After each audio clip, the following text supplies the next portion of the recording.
Again breaking news చూస్తున్నాం. తెలంగాణకు హోంమంత్రి కావాలి అంటూ బీఆర్ఎస్ సెటైరికల్ ట్వీట్ చేసింది. ఇక రాష్ట్ర వ్యాప్తంగా కూడా హత్యలు, అత్యాచారాలు నిత్యం ఎక్కడో ఒక చోట హింసాత్మక ఘటనలతో శాంతి భద్రతలు క్షీణించాయని అధికార పార్టీ పైన బీఆర్ఎస్ నాయకులు ఇటీవల గలం విప్పింది.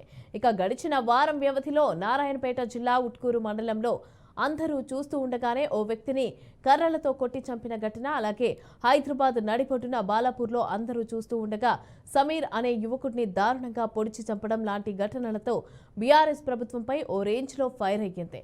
ఇక పెద్దపల్లి జిల్లాలో 6 ఏళ్ల చిన్నారిపైన జరిగిన అత్యాచారం, అలాగే హత్య రెండు పార్టీల నడుమ వివాదానికి మరింత ఆజ్యం పోసింది.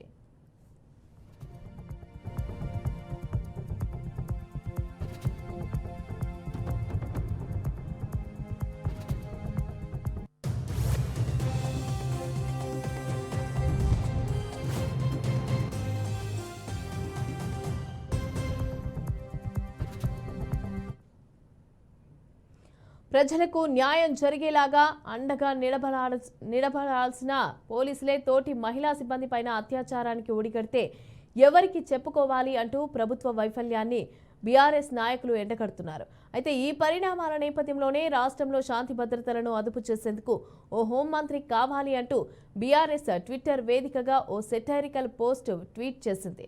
ఇక తెలంగాణకు హోంమంత్రి కావాలను 9.5 ఏళ్లు ప్రశాంతంగా ఉన్న తెలంగాణలో ఇప్పుడు కాంగ్రెస్ ప్రభుత్వ వైఫల్యం వల్ల శాంతి భద్రతలు క్షీణించాయి. ఘర్షణలు, అలాగే హత్యలు, అలాగే ఘరానాలు, అత్యాచారాలు, అఘాయిత్యాలు పెరిగిపోతున్నాయి.